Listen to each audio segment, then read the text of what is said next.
सर्वांनी जोरदार टाळ्यांच्या गजरामध्ये आदरणीय साहेबांच्या या ठिकाणी आगमन झाले। जोरदार टाळ्यांचा पाऊस, जोरदार या ठिकाणी आदरणीय साहेब मंचावर येतात। या ठिकाणी साहेबांना विनंती करतो की आपण छत्रपती शिवाजी महाराजांच्या प्रतिमेला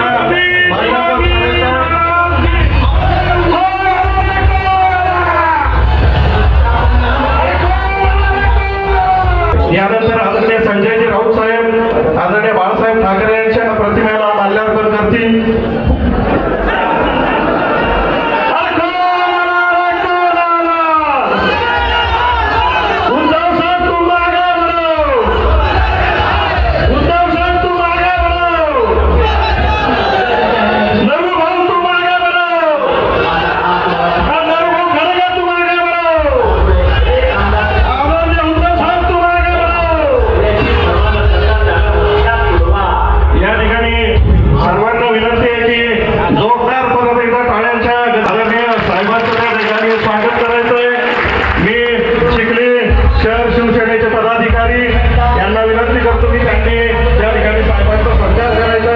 चिखली शहर शिवसेना युवा सेना सत्कारासाठी त्यांना येऊ द्या पदाधिकाऱ्यांना।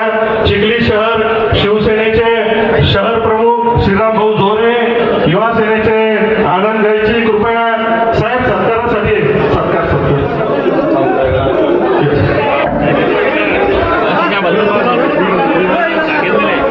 सरा शिवसेनेचे सर्व पदाधिकारी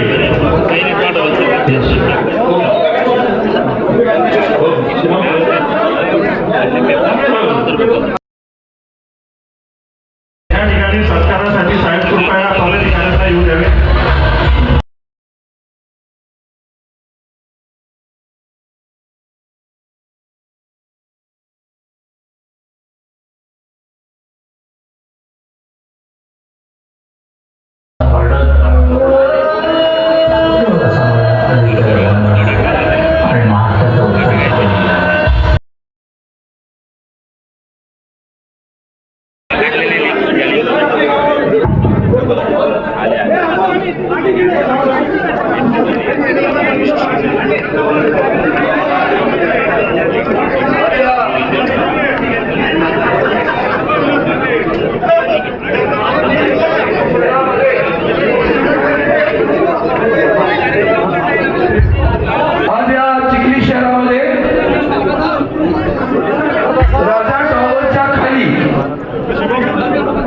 उद्याचा भव्याचा टॉवर उभारण्यासाठी आदरणीय शिवसेनेचे पक्षप्रमुख उद्धवजी बाळासाहेब ठाकरे यांचं आगमन झाले। आपण जोरदार टाळ्यांच्या गजरात त्यांचं स्वागत करा। शिवसेनेचे मुलूक मैदानी तोप सन्माननीय संजय राऊत साहेब इथं आलेले आहेत, त्यांचंही जोरदार टाळ्यांच्या गजरात स्वागत करा। सन्माननीय अंबादासजी दानवे आले, त्यांचंही जोरदार टाळ्यांच्या गजरात स्वागत करा। आणि विनंती करतो आता या बुलढाणा लोकसभेत ज्यांनी विडा उचललाय आणि ज्यांनी आदरणीय उद्धवजींना शब्द दिलाय की इथं लोकसभेवर शिवसेनेचा भगवा पडल्याशिवाय स्वस्थ बसणार नाही असं शब्द देणारे सन्माननीय नाव सांगायला पाहिजे दोन जाता नरेंद्र भाई खेडकर आपल्या समोर आपलं मनोगत व्यक्त करतो। सर्वप्रथम छत्रपती शिवरायांना तसंच आदरणीय शिवसेना प्रमुख बाळासाहेब ठाकरे यांना वंदन करतो।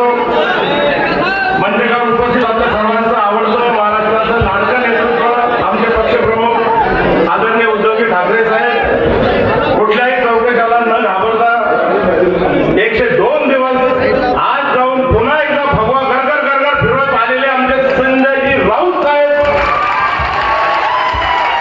विरोधी पक्षनेते अंबादासजी दानवे साहेब, उपस्थित आमचे पश्चिम विदर्भाचे संपर्क नेते अजयजी सावंत साहेब, मिलिंदजी नार्वेकर साहेब, वरुणजी सर देसाई साहेब, मंचावर उपस्थित सर्वच मान्यवर, जिल्ह्याचे जिल्हा प्रमुख जालिंदर भाऊ बुधवार, सर्व उपस्थित आजच्या या जनसंवाद कार्यक्रमाला उपस्थित सर्वच आमच्या शिवसैनिक तसेच इतर सर्व बांधवांनी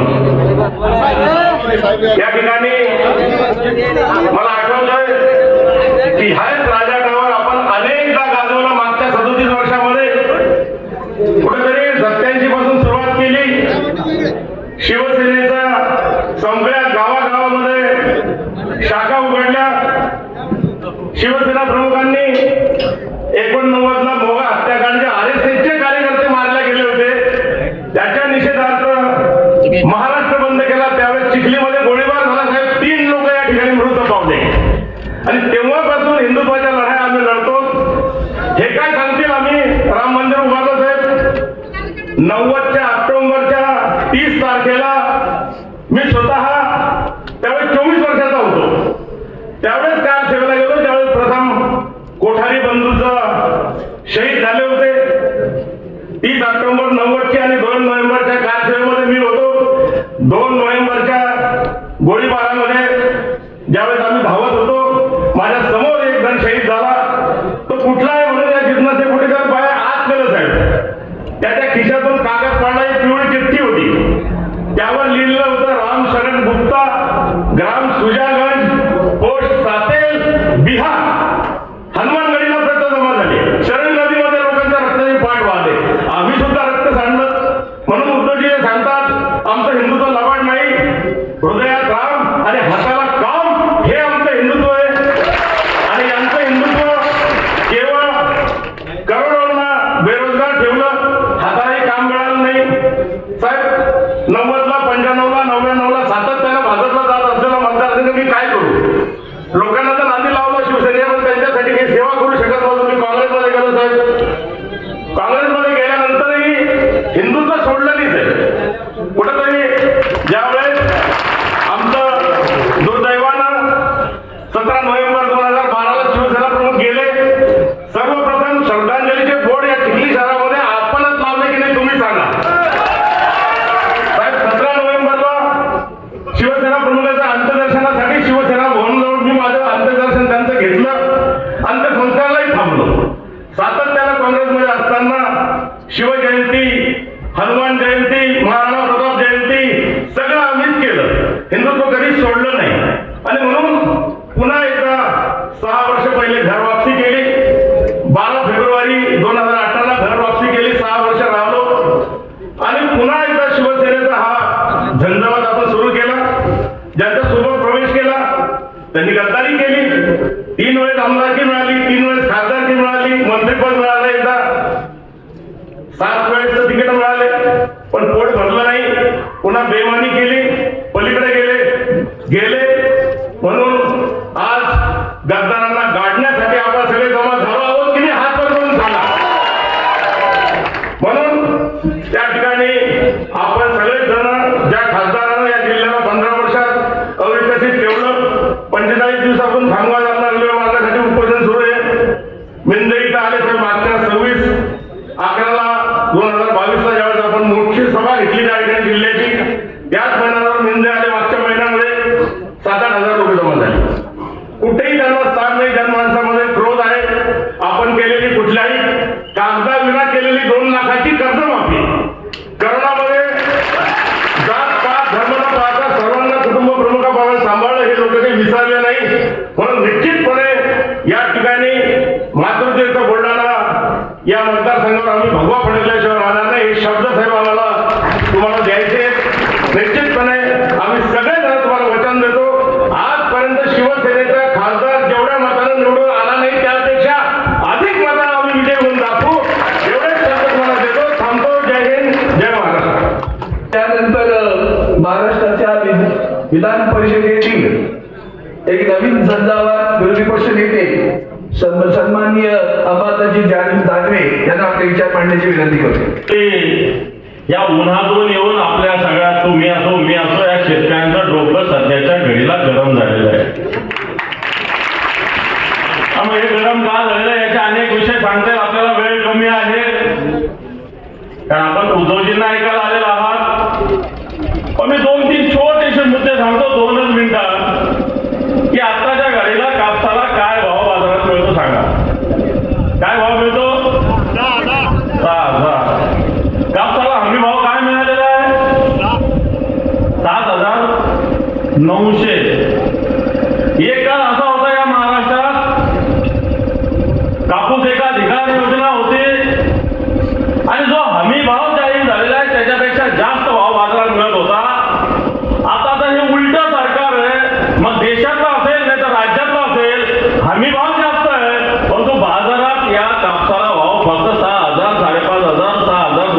आहे. चूक आहे का बरोबर आहे?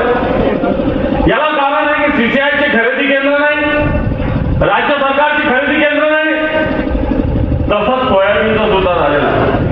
आणि जेव्हा उद्धवजी ठाकरे साहेब या राज्याचे मुख्यमंत्री त्या कापसाला भाव काय होता?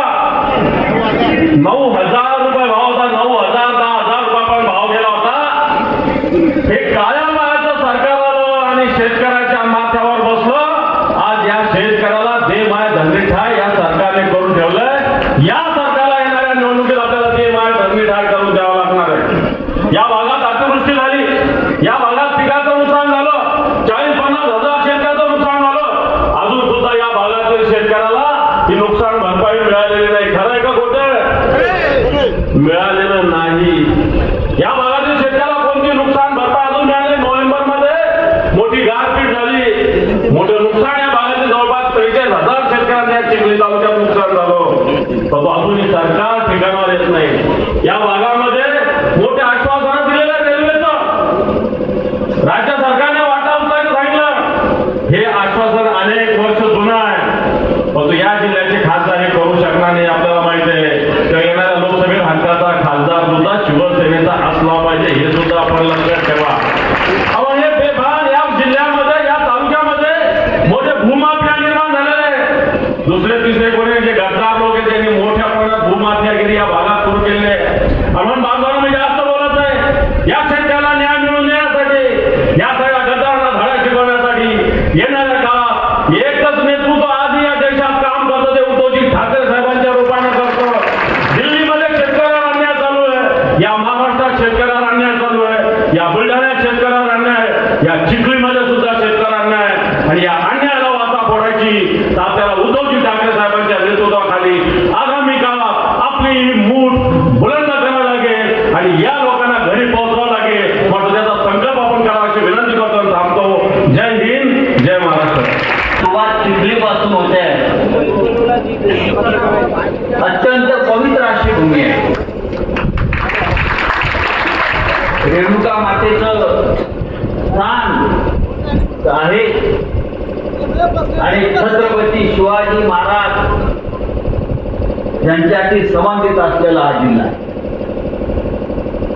या जिल्ह्याला जो गद्दारीचा डाग लागलेला आहे, कलंक लागलेला आहे, तो पुसण्यासाठी माननीय उद्धवजी इथे आहे. चिखलीकरांच्या मनात काय आहे की गद्दारी गाडणार की नाही हा पहिला प्रश्न आहे. बुलढाण्यामध्ये या तळपत्या उन्हामध्ये आपण ज्या पद्धतीनं उद्धवजीचं स्वागत केलं, मला पूर्ण खात्री आहे येणाऱ्या लोकसभेत इथून शिवसेनेचा खासदार निवडून जाईल. ही सभा राजा टॉवर खाली होते, बरोबर ना अरविंदजी? राजा टॉवर, हिंदुओं का राजा यहाँ बैठा है. आओ किसी में हिम्मत है तो सामना करो. कोणताही खोक्यावाला आमच्याशी सामना करू शकणार नाही. मग अशा अंबादास आपण शेतकऱ्यांचे प्रश्न सांगितले, पण शेतकऱ्यांचे प्रश्न फक्त या राज्यातले, या बुलढाण्यातले नाही आहेत, ते देशभरातला शेतकरी या मोदी सरकारच्या विरुद्ध पेटून उठलेला आहे. 50,000पेक्षा जास्त शेतकरी पंजाबातून निघालाय आणि दिल्लीच्या दिशेनं कूच करतोय आणि त्याच्यावर दिल्लीच्या सीमेवर या मोदी सरकारनं गोळीबार करून 2 शेतकऱ्यांची हत्या केलेली आहे. आणि त्याही शेतकऱ्यांची मागणी हीच आहे, आम्हाला मालाला हमी भाव पाहिजे. हमी भाव. आणि मोदी सरकार अडाणीपासून आमदार खासदारांना सगळ्यांना हमी भाव देते, पण शेतकऱ्यांच्या मालाला हमी भाव देत नाही. आणि म्हणून ही आपली लढाई आहे. खासदाराचा भाव किती इकडल्या हमी भाव जास्त आहे माझ्या माहितीप्रमाणे. 50 कोटी खासदाराला हमी भाव, गद्दार खासदाराला हमी भाव, गद्दार आमदाराला हमी भाव.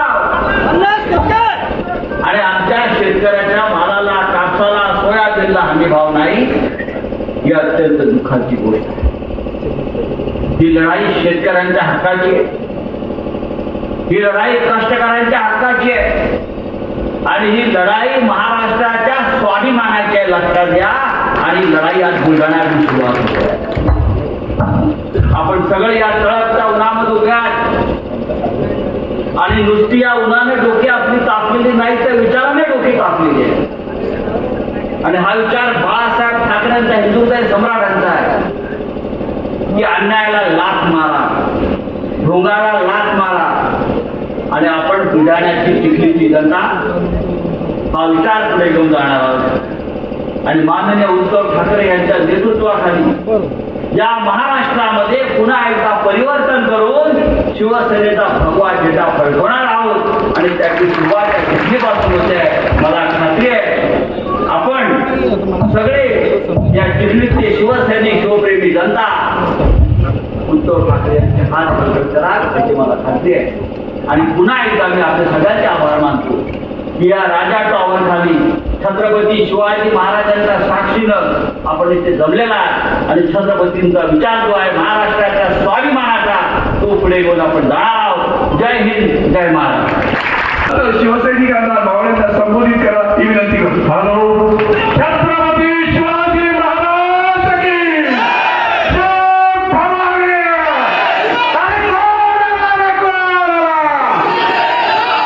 आदरणीय साहेब,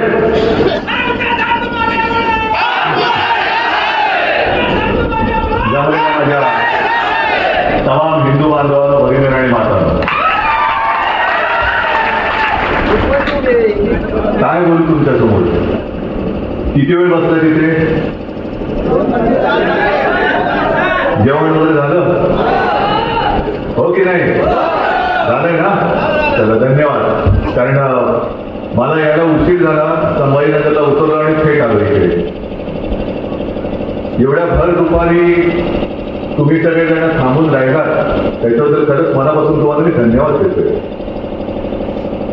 कारण आता ह्या देशात, मी जगाचं बोलत नाही पण किमान ह्या देशात जीवाला जीव देणारी माणसं राहिलेली नाही. जीव घेणारी माणसं निर्माण होतात की काय अशी भीती वाटते. अनेक ठिकाणी काही पक्षांना कार्यकर्त्यांसाठी बिर्याणीची सोय करावी लागते. बातम्या येतात 2000 किलो चिकन आणलं, 1000 किलो मटण आणलं आणि मग कार्यकर्ते काय करतात, नेत्याला ठेवतात बाजूला आणि बिर्याणीवरती स्टॉप मारून घरी जातात. पण या आपल्या शिवसेनेत तसं नाहीये. तुम्ही काही जण जरी हो बोलला असता तरी मला कल्पना अनेक जण जेवलेले नाहीत,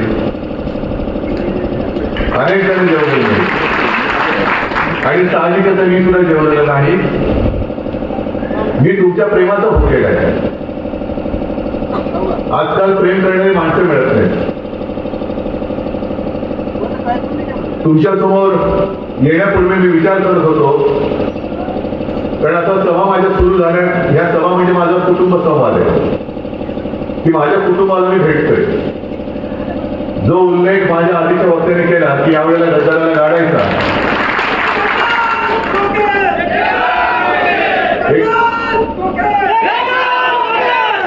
आणि मी मुद्दामून पाहायला आलोय. ठीक आहे, ज्यांनी मोठं केलं ते मोठी झालेली माणसं गेली, पण ज्यांनी मोठं केलं ती लोक माझ्यासोबत आहेत की नाही पाहायला आलेलं आहे. आणि त्यांना 50 लोक लस लावो, पण हे जे काय वैभव आहे, हे जे काय ऐश्वर आहे, हे ऐश्वर आणि हे वैभव या गद्दारांच्या नशिबात नाहीये. मुळामध्ये ते आता रस्त्यावरती फिरताना भले काही काळाकरता आपला धनुष्यबाण त्यांनी चोरला असेल, शिवसेना चोरण्याचा प्रयत्न ते करतील, पण कपाळावरचा गद्दारीचा शिक्का ते पुसू शकत नाही. जन्मभर किती जन्म घेतले तरी गद्दारीचा शिक्का ते पुसू शकणार नाहीये. आज मला कल्पना आहे की सकाळी निघताना मी बातमी वाचली की आपल्या बुलढाणा जिल्ह्यात, नंतर नंदुरबार आणि हिंगोलीमध्ये अन्नविष बाधा झालेली आहे. लोणारचे इथे, नंदुरबारला पण झाले, हिंगोलीला पण झालं. दुर्दैवी घटना आहे. मुद्दामून केलं का, घातपात होता का, अपघात होता का, हा विषय आता चर्चेला येईल. याचा अहवाल कधी बाहेर येईल कल्पना नाही. कारण साधारणतः 1 वर्षभरापूर्वी मुंबईच्या जवळ स्त्री सदस्यांचे बळी गेले ते उन्हामध्ये. माहिती ना, तुम्ही वाचला सर तो सुद्धा अहवाल काय झाला. कारण कॉन्ट्रॅक्टरसाठी करोडो रुपये दिले गेले. करोडो रुपये देऊन जर कॉन्ट्रॅक्टरचं पोट भरलं असेल तर मग ते करोडो रुपये खाल्ल्यानंतर तशी एक सुविधा उन्हातान्हात जाणाऱ्या माता भगिनींसाठी का नव्हती, या प्रश्नाचं अजून उत्तर काही सरकारने दिलेलं नाही. अन्न विषबाधा झाली, मी असं काय म्हणत नाही की या मुद्दामून कोणतरी केलेला प्रकारचं पोलिसांचं काम आहे, पोलीस तोच केले. पण विषबाधा झाल्यानंतर उपचारासाठी डॉक्टर नव्हते तिथे. हे आपलं सरकार, हे सरकार आपल्या दारी. कशासाठी? आज माझ्या बुलढाण्यामध्ये दुष्काळाची परिस्थिती आहे ना. एक तर दोन्ही सीझनची वाट लागली. खरीप गेला, रब्बीला पण अवकाळीने झोडलं. आता गेल्या आठवड्यामध्ये पडलं. किती ठिकाणी पंचनामे सुरू झाले. बरं, पंचनामेचं नाटक झाल्यानंतर आजपर्यंत असं काय नाही की आपत्ती पहिल्यांदा झाली. यापूर्वी सुद्धा आपत्ती आली, अगदी आपलं सरकार असताना सुद्धा आली. पण त्यावेळेला तुमच्याकडे मदत मिळाली होती की नव्हती हे एकदा उघड तुम्ही सांगा. मला कल्पना आहे, हा पश्चिम विदर्भ जो आहे इकडे कर्जमाफी कर्जमुक्ती करायला थोडा वेळ लागला, कारण तोपर्यंत करोनाची सुरुवात झाली आणि पश्चिम विदर्भातल्या काही भाग हा राहिला होता. तरी देखील 2 लाखापर्यंत पीक कर्ज माफ करण्याची किंवा मुक्त करण्याची योजना मी राबवली होती. ती तुम्हाला मिळाली होती की नव्हती? मग हे जे मी काही धाडस करतोय की भर जनतेत जाऊन त्यांना विचारतोय. आत्ताचे घटना बाईचे मुख्यमंत्री आहेत आणि त्यांच्या उजवीकडे डावीकडे सगळे पावपाव उपमुख्यमंत्री आहेत. त्यांनी जनतेत जाऊन विचारले, दारी कशाला जातात, जा ना मैदानात या आणि विचारा जनतेला. मैदानात जाऊन विचारा की सरकार तुम्हाला कोणाचं आवडलेलं, उद्धव ठाकरेचं आवडलेलं की त्यांचं आवडलेलं आहे. दोन जाऊ दे सांगा, मला काही त्याची परवा नाही. कारण शेवटी मी जी काही लढाई लढतोय ही माझ्यासाठी लढत नाहीये, मी शेतकऱ्यासाठी लढतोय, सामान्य जनतेसाठी लढतोय. मला काहीतरी मिळालं पाहिजे, नाही मला काही मिळायची काही आवश्यकता नाही. मला तुमचं प्रेम मिळालं, खूप झालं, बस झालं. मला त्याचे पलीकडे आणखी काय पाहिजे. माझ्याही आधी मुख्यमंत्री झाले, माझ्यानंतर तरी बसले तर गद्दारी करून आणि घटना पाहिजे. पण अशा या उन्हातानामध्ये न जेवता माझ्यासाठी थांबणारी लोक तुमच्यासाठी थांबू शकतात का? इकडे एक सुद्धा कोणी भाड्याने आणलेला माणूस नाही. खुर्च्या भाड्याने आणल्या पण त्याच्यावरती बसताना एक सुद्धा भाडखाऊ कोण नाहीये. आहे का रे बाबा? मग प्रत्येक गोष्टीला पैसे देऊन, म्हणजे गद्दारांना, आता संजय राऊत बोलले, गद्दारांना हमी भाव आहे 50 फुट्यांचा. पण माझा शेतकरी जो सोनं पिकवतो तो शेतकरी आत्महत्या का करतोय? बुलढाण्यामध्ये सुद्धा काही कमी आत्महत्या नाही झाले, होतातच आहे. आज सुद्धा दुष्काळाचा पट्टा इकडे बसलाय. दुष्काळ अगदी उंबरठ्यावर आहे. खरीप गेलं, रब्बी गेलेला आहे, हमी भाव मिळत नाहीये. अनेक जण, मला कल्पना आहे, ग्रामीण भागातले तरुण हे रोजगारासाठी शहरामध्ये निघालेले आहेत, बरोबर ना?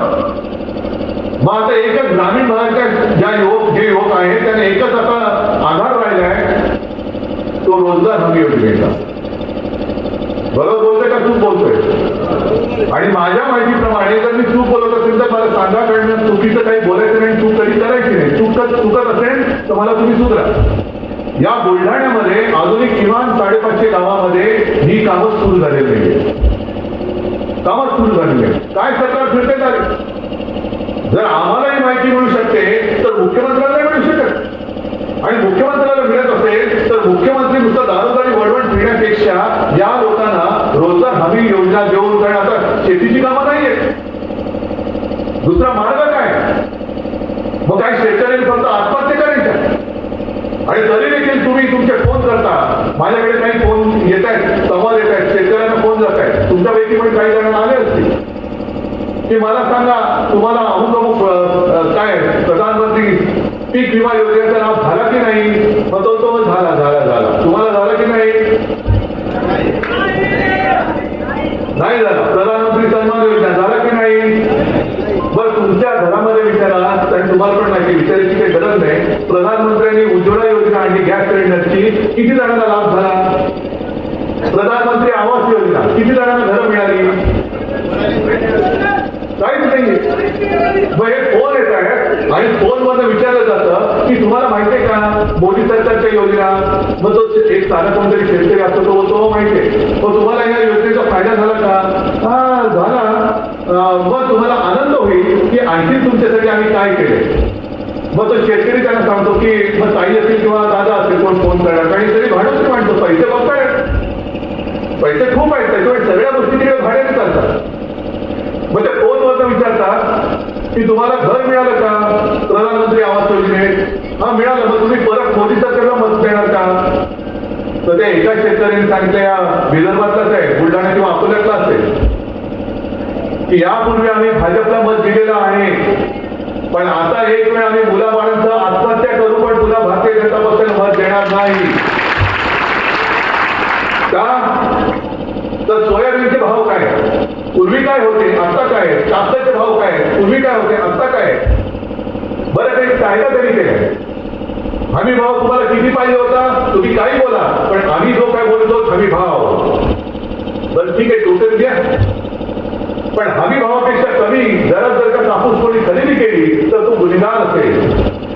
म्हणजे व्यापारी हा कापूस खरेदी करतायत, त्यांनी कल्पना काय केली की शेतकऱ्याकडनं एक हमी पत्र लिहून घ्यायचं की हमी भावापेक्षा कमी दरात तुला मला कापूस विकायला काही माझी हरकत नाही ना, हरकत प्रमाणपत्र. आता पोलिसांना सांगा तुम्ही त्याच्यावर गुन्हा काय दाखल करणार, करू शकतात. पण सरकारला काहीच कळत नाही.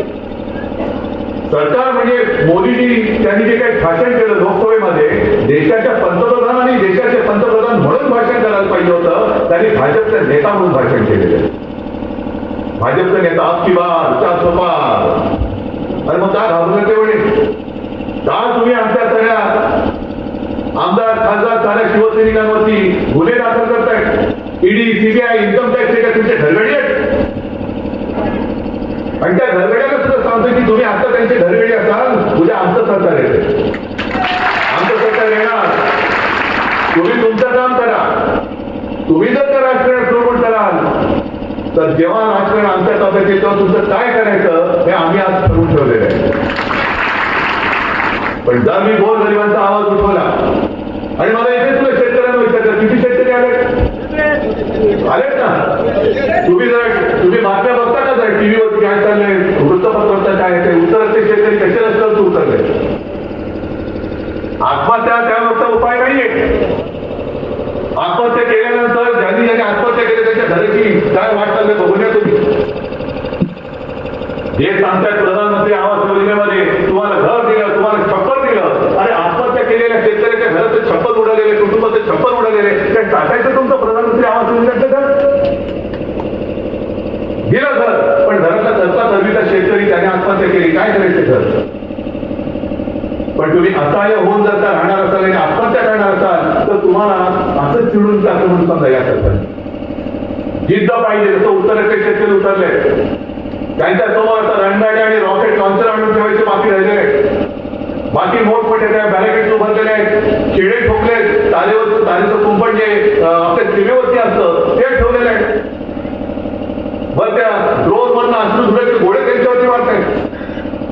आज सुद्धा आता संजय राऊत जे बोलले की सकाळी बातम्या की ते एक जण एका 2 जण त्याच्यामुळे मृत्युमुखी पडले. 1-1.5 वर्षापूर्वी साधारणतः 6-7 महिने हे शेतकरी ठाण बांधून बसले होते. ऊन वारा पाऊस, कडाक्याची थंडी असेल, ऊन असेल, पाऊस असेल, घाटायला तयार नाही. याला म्हणतात जिद्द. आणि त्या जिद्दीसमोर मोदी होते, मोदी आहेत, तरी त्यांना सुद्धा सुद्धा लागलं होतं की त्यांनी गेल्या वेळेला दाखवलं होतं. हे माझ्या महाराष्ट्राची जिद्द गेली कुठे? हा बुलढाणा आपण म्हणतो की सिंदखेड राजा म्हणजे माझ्या जिजाऊचे जन्मस्थान.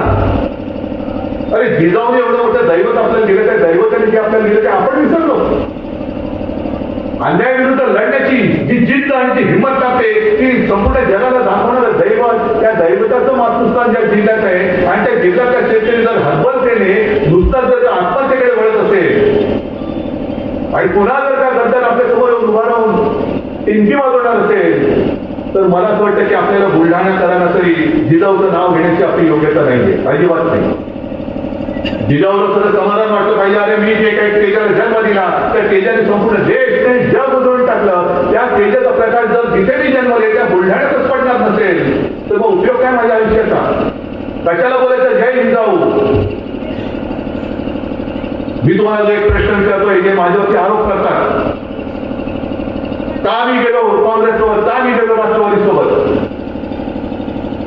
कारण त्याला भाजपने केलेला वचनभंग हे कारण आहे. भाजपने जो एक मला शब्द दिला होता, हो मी उघड सांगतो, आम्ही चार येऊन शिवसेना प्रमुखांच्या खोलीमध्ये जो मला शब्द दिला होता की 2.5 वर्ष माझ्यासाठी नव्हती, मी शिवसेनेसाठी मागत होतो, शिवसेनेचा मुख्यमंत्री.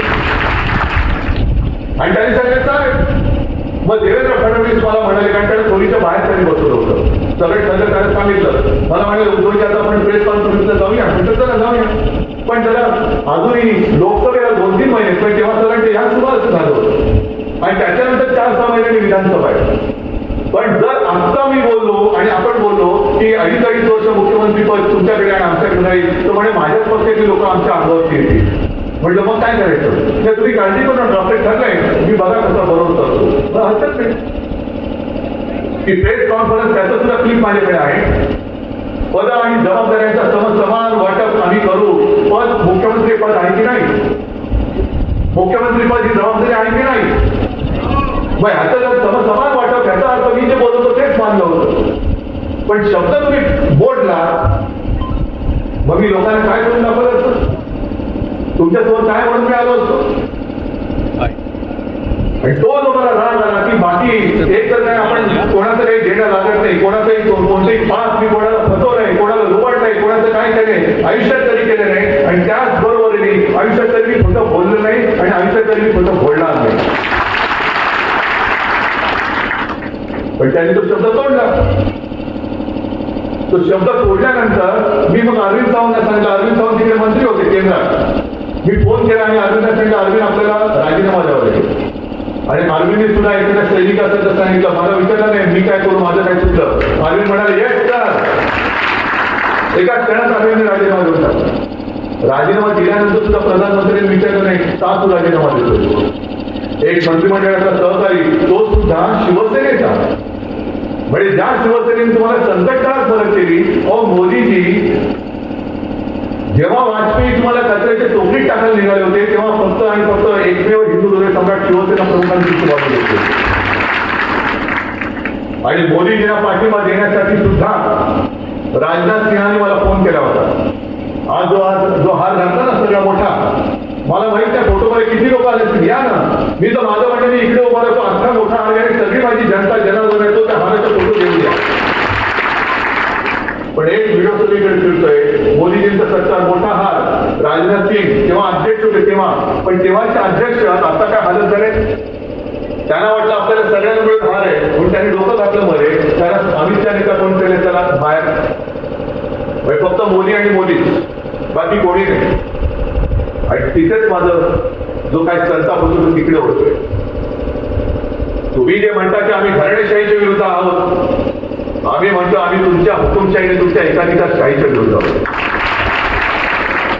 अमित शहाना काय जाते बोलायला. अमित शहा काल परवाकडे बोलले की मोदीजी पुन्हा सत्तेवर आल्यानंतर घराणेशाही मनापासून संपवून टाकतील. कोणाला संपवणार? आम्हाला. ही आमची घराणेशाही, हे सुद्धा आमचं घराणं आहे, संपवा हिंमत असेल तर या.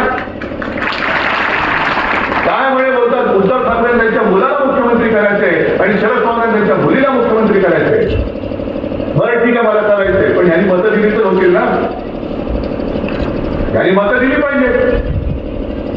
मुख्यमंत्री पद म्हणजे काय ते बीसीसीआयचं अध्यक्षपद नाही, तसं जयशाला बसला तुम्ही तिकडे. अहो माझं घराणं अगदी प्रवरणकारांच्या पासून आणि त्यांच्या आधीपासूनचं महाराष्ट्राच्या समोर आहे. हे आमचं ठाकरे घराणं आहे. अमित शहाजी तुमचं आता क्रिकेटमधलं काय योगदान आहे? जय शाह काय विराट कोहलीचा प्रशिक्षक होता म्हणून त्याला बीसीसीआयचा चेअरमन केला काय? जय शहाचं क्रिकेटमधलं योगदान काय मला सांगावं. मुंबईची फायनलची मॅच सुद्धा अहमदाबादला नेणं हे एवढं सगळं करतो. म्हणजे महाराष्ट्रामध्ये सगळं काय येतंय. मी गुजराती लोकांच्या विरोधात नाही, गुजरातच्या विरोधात नाही, अजिबात नाही. पण आज उघड महाराष्ट्राला ओरबाडून जे गुजरातकडे नेलं जात आहे, तो मात्र महाराष्ट्र सहन नाही करणार, अजिबात नाही करणार. ठीक आहे, गुजरातला तुम्ही समृद्ध करा, आमचं काही म्हणणं नाही. देशाचे सगळे राज्य, बिहार काय सगळे, उत्तर प्रदेश, बिहार आहे, तेलंगणा आहे, महाराष्ट्र आहे, ती समृद्ध झालीच पाहिजे. कारण तरच आपला देश मोठा होणार आहे, महाशक्ती होणार. पण याचा अर्थ असा नाही की महाराष्ट्राचं वैभव ओरबाडून तुम्ही गुजरातला नेणार आणि गुजरात शासित महाराष्ट्र करणार असाल तर पहिली भाजपच्या पेकाटात लाख हा शिवरायाचं महाराष्ट्र करणार. ही लढाई केवळ त्यांना 400 पार व्हायचंय म्हणून नाही. आम्हाला कोणीतरी मोदींच्या विरुद्ध काहीतरी आतच आहे, अजिबात नाही. आम्ही हुकुमशाहीच्या विरुद्ध आहोत, एकाधिकारशाहीच्या विरुद्ध आहोत. आणि मी प्रत्येक सभेत जे बोलतो तेच सुद्धा बोलतोय, कारण बुलढाण्यात सुद्धा इकडे तर त्यांचाच आमदार आहे. घराणेशाही नको, पण पीए किंवा पीएस चालेल, बरोबर ना. माझा सहकारी कोणी असेल पीए, माझं बॅग उचलण्याला चालेल, पण घराणेशाही नाही चालणार. आणि तिथं शिवसेना प्रमुखांची हिंदुत्ववादी अजिबात नाही. माझे नात्यात सगळे भक्त असतील तेच चालतील. पण मी इथल्या सगळ्या भाजपच्या कार्यकर्त्यांना सुद्धा सांगतोय, RSSच्या कार्यकर्त्यांना सांगतोय, अरे तुम्ही कोणासाठी मेहनत करताय? काल परवाकडे अशोक चव्हाण तिकडे गेले, त्याच्या आधी अजितदादा गेले, निवडणुकीला तेच उभे राहणार. तुम्ही ज्यांच्यासाठी मेहनत करताय, जुने काँग्रेसवाले तुम्हाला पुन्हा पाहिजे असतील तर भाजपला मतदान करा, अशी तुमची काही टाईमलाईन आहे की काय? भाजपला मतदान आणि जुने काँग्रेसवाले तिकडे खासदार करा, आमदार करा. मग तुमची मेहनत गेली कुठे, जाणार कुठे? आणि त्याहीपेक्षा महत्वाचं म्हणजे हा प्रश्न मी तुम्हाला सगळ्यांना विचारतोय. केवळ उद्धव बाळासाहेब ठाकरे हातात ताटपाण्यात उभा आहे कारण तुम्ही त्याच्यासोबत आहात, पण ही लढाई माझ्या एकट्याची नाही, ही लढाई तुमची आहे. आणि तुमच्या पिढ्या, तुमची मुलं, तुमची नातवंडं ही लोकशाही जगावी अशी वाटतात का हुकुमशाही जगावीची वाटतात, हे तुम्ही ठरवायचं. आणि ज्याला वाटेल त्याला मतदान करा. चला, गद्दार असेल हुकुमशाहीच्या बरोबर गेलाय, चालते हुकुमशाही करा मतदान. ही माझी भारत माता 150 वर्ष गुलामगिरीतून तिला काढायला लागली की पुन्हा यांच्या या टोळग्यांच्या गुलामगिरीत टाकणार आपण, ज्यांचा काही स्वातंत्र्य लढायची संबंध नव्हता. यांच्या ढोकळा यांच्या पदरात पुन्हाही माझी भारत माता टाकतात तुम्ही. जे स्वातंत्र्य आपण मिळवलं ते पुन्हा त्यांच्या टाकतात तुम्ही. आणि ते जर टाकायचं नसेल तर इथून फक्त आपल्या शिवसेनेचा, कारण त्यांची शिवसेना मी मानत नाही. तर कोणतरी धोंड्याने तो निवडणूक आयोग आहे त्याचं नाव तुम्ही धोंड्यात ठेवले, कारण तू जर माझ्या पक्षाचं नाव माझ्या आजोबाने आणि वडिलांनी ठेवलेलं जर तू त्याला देत असेल तर तुझं नाव ठेवलं सुद्धा आम्ही बदलतो. ही लोकशाही आहे आणि लोकशाहीच्या अधिकारात मी निवडणूक आयोगाचं नावच बदलतो. धोंड्या त्या धोंड्याने ठेवलेलं नाव हे आम्ही नाही, हे आमची शिवसेना आमचीच आहे. आणि गद्दारांच्या हातामध्ये शिवसेना आम्ही जाऊ देणार नाही. ही शपथ तुम्ही घेऊन मैदानात उतरणार असाल तर आणि तर आपल्याला लढ्यांना अर्थ आहे. नाही तर नुसतं आले आणि गेले त्याच्याचे अर्थ नाहीये. मला असं वाटतं सगळी परिस्थिती काय सांगण्याची आवश्यकता नाही, कारण अजून माझ्या पुढचे 2 सभा आहेत आणि आता मी फिरतोच आहे. मी जवळपास लोकसभेच्या प्रत्येक विधानसभेत जाऊन माझ्या कुटुंबाला म्हणजे तुमच्यासारख्या सगळ्यांना भेटण्याचा माझा प्रयत्न आहे. आणि मला खरंच समाधान आहे की जिथे जिथे जातोय उशीर झाला तरी माझे तुम्ही सगळे कुटुंबीय भूक, तहान, ऊन याची पर्वा न करता माझ्यासाठी थांबतात. मला फक्त एकच वचन द्या, ती जी लढाई मी तुमच्यासाठी लढतोय त्याच्यामध्ये किती संकट आली तरी मागे हटणार नाही. देताय वचन? बस तुम्ही मला साथ सोबत द्या, मी तुम्हाला न्याय मिळवून देतो. जय हिंद, जय महाराष्ट्र.